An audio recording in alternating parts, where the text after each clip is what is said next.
Shalom, selamat datang di YT Artikel 2. Assalamualaikum warahmatullahi wabarakatuh. Hai sahabat Rahman, apa kabar kalian semuanya? Semoga kalian baik-baik saja.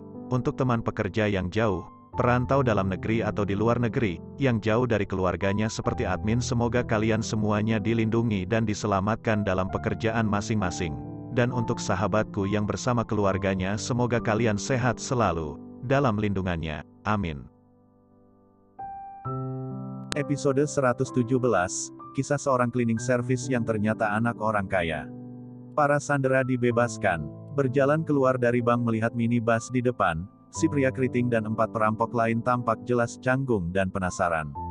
Yang mencanggungkan adalah tidak tahu apakah di dalam ada jebakan, dan juga tidak tahu apakah penembak tersebut bisa tidak memedulikan keamanan Rahman berdua dan tiba-tiba menyerangnya. Tapi mereka sudah berpikir terlalu banyak. Hanya dengan identitas Rahman saja, Jenderal Umar tidak boleh ada kesalahan apapun. Dia hanya mengutus 2 mobil mengikuti dari belakang dan bersedia untuk menjemput Rahman dan Richie setiap saat. Setelah perampok masuk ke dalam mobil, langsung mengarah ke arah pinggiran kota. Sebelum keluar dari pinggiran kota, minibus masih dalam pantauan pihak kepolisian, tetapi setelah keluar dari pinggiran kota, karena pantauannya tidak terlalu akurat, jadi mereka juga kehilangan titik minibus. Hingga Hengki dan lainnya yang membawa 2 mobil di belakang juga kehilangan jejak mereka. Si pria keriting mengendarai mobil melewati jalan gunung yang berkelok-kelok, dan tidak tahu sudah berapa lama belok ke sana-sini, akhirnya berhenti di depan villa gunung. Aku salut dengan keberanianmu, juga salut dengan keheninganmu. Sebenarnya aku bisa melepaskanmu, hanya saja tampak jelas kalian pihak kepolisian tidak akan melepaskan kami. Jadi sementara ini hanya bisa merepotkan kalian berdua. Si keriting menatap Rahman sambil mengatakannya, dia dari dalam hati sangat salut dengan Rahman. Tapi mereka masih ingin melakukan sebuah usaha besar baru meninggalkan kota Yusoda. Dalam sepanjang jalan, dia sudah menyadari jika pihak kepolisian sangat mengkhawatirkan Rahman dan Ricis. Jadi dia memberikan kesempatan untuk mereka. Rahman menggerakkan bahunya tanpa berkata apapun. Ricis memang sedikit tidak tenang. Walaupun dia tahu jika perampok tersebut tidak akan melepaskan dia dan Rahman dengan mudah, tetapi saat sasaran beneran tidak ada rencana untuk melepaskan mereka membuat dirinya sedikit khawatir dan ketakutan. Karena tempat ini adalah markas perampok dan dia adalah seorang perempuan yang lumayan cantik, jadi ditangkap perampok membuat dirinya tidak tahu apa yang akan terjadi selanjutnya. Dan kebetulan kini perampok yang menahannya, tidak tahu sengaja atau tidak menyentuh tubuhnya beberapa kali. Pastinya dia tahu jika itu sengaja. Ini membuatnya menjadi semakin tidak tenang. Idris, jangan kira aku tidak berani membunuhmu. Jika kamu berani keluar dari sini, aku akan membuat tubuhmu dipenuhi dengan darah. Kini terdengar sebuah suara rendah pria yang berasal dari villa gunung. Prajurit Rion, jika kamu berani menembakku, perjalanan kota Yusoda kalian tidak berarti lagi. Terdengar suara pria yang lain. Kemudian seorang pria parubaya yang memiliki tinggi badan 170 cm berjalan keluar dari villa gunung. Boom! Kini terdengar sebuah suara tembakan, yang terlihat hanyalah pria yang berjalan keluar dari villa gunung menghentakkan nafasnya, kemudian terjatuh. Si pria berambut keriting dan 4 teman lainnya melihat ke arah pria yang terjatuh. Rahman melihat tidak ada orang yang memerhatikannya, kedua tangan dengan sekuat tenaga langsung mematahkan benang yang mengikat kedua tangannya. Perampok yang menahannya menyadari, kemudian langsung mengarahkan senapan ke arah Rahman. Rahman dengan cepat langsung menahan tangan perampok, kemudian memiringkan kepalanya langsung mendobrak ke wajah perampok itu. Sebuah suara kretek langsung membuat batang hidung perampok tersebut patah. Seketika dia langsung kehilangan semangat bertarung, dia memegang hidungnya dan menjongkok. Adegan ini terjadi dalam waktu yang sangat cepat, saat 3 orang lainnya menyadari, perampok tersebut sudah kehilangan tenaga bertarung. Bum bum bum. 3 orang yang lain langsung menembak Rahman tanpa ragu-ragu. Reaksi Rahman sangat cepat, saat mereka bertiga menyadarinya, dia sudah melompat dan dirinya masih di udara langsung menebak 3 orang tersebut. Reaksi si pria keriting sangat cepat, dia memiringkan menjatuhkan tubuhnya untuk menghindari peluru, tetapi 2 orang yang lain tidak begitu beruntung lagi.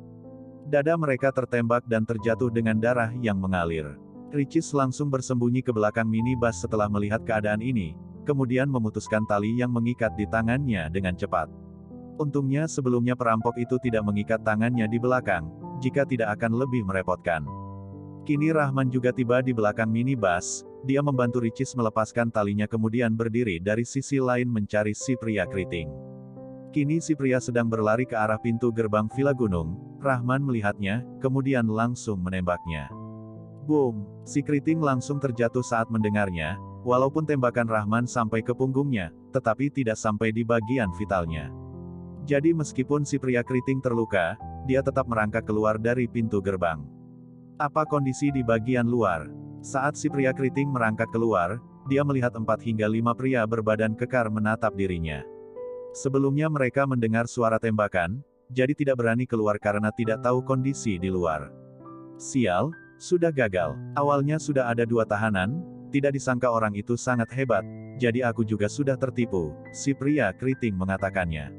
Kalian gagal, dan sudah membawa 2 tahanan kembali. Salah satu pria berbadan kekar bertanya dengan merengutkan alisnya. Keadaan saat itu membuat kita terpaksa untuk membawa mereka kembali sebagai tahanan, jika tidak kita akan mati semua. Si pria keriting menjelaskan kejadian Bang sebelumnya dengan sederhana. Beberapa orang tersebut menganggukkan kepala setelah mendengarkannya, memang mereka tidak ada pilihan lain di saat itu, kecuali mereka membunuh tahanan dan melawan pihak kepolisian. Di mana mereka? Pria berbadan kekar menanyakannya, 2 orang, 1 pria dan 1 wanita. Tidak tahu bagaimana kekuatan perempuan, yang pria sangat hebat, si pria keriting mengatakannya. Bunuh mereka berdua dulu. Menurutku kita sudah ketahuan. Pria berbadan kekar itu mengatakan sambil memberi kode untuk pria satu lagi, kemudian pria tersebut langsung menganggukkan kepala kemudian setelah menembak ke arah depan, dia langsung berlari dengan cepat ke sisi lain di pintu gerbang sambil melihat keadaan di luar. Tapi tidak ada pergerakan apapun di bagian luar, dia langsung membalikkan kepalanya dan menganggukkan kepada pria yang lain. Kemudian mereka langsung berjalan ke pintu sambil memegang senapan. Tidak ada orang lain, menurutku mungkin mereka di belakang minibus, pria yang datang duluan berbisikan. Nathan, kamu keluar memancing mereka keluar, kita bertiga siap-siap, pria berbadan kekar mengatakan terhadap anak muda rambut pirang. Anak muda rambut pirang menganggukkan kepala, kemudian menembak ke arah luar. Setelah melihat tidak ada reaksi apapun, dia langsung berlari keluar. Saat dia berlari keluar, dia langsung menembak 2 kali ke arah minibus. Pria berbadan kekar langsung berlari keluar dengan kesempatan ini, dia juga tidak berhenti menembak ke arah minibus. Tapi detik kemudian, Rahman dan Ricis malah menaikkan kepalanya dari dinding di samping pintu gerbang, kemudian menembak ke arah 4 orang tersebut. Pria berbadan kekar dan 4 orang lainnya tidak menyangka jika 2 orang ini bisa bersembunyi di bawah dinding rendah sebelah pintu gerbang.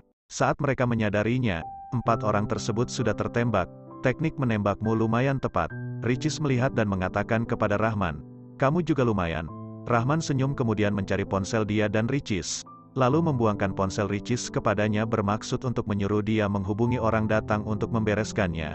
Walaupun beberapa preman ini tertembak, tetapi Rahman tidak menembak ke bagian vital mereka. Jadi mereka hanya kehilangan tenaga dan tidak meninggal. Bersambung.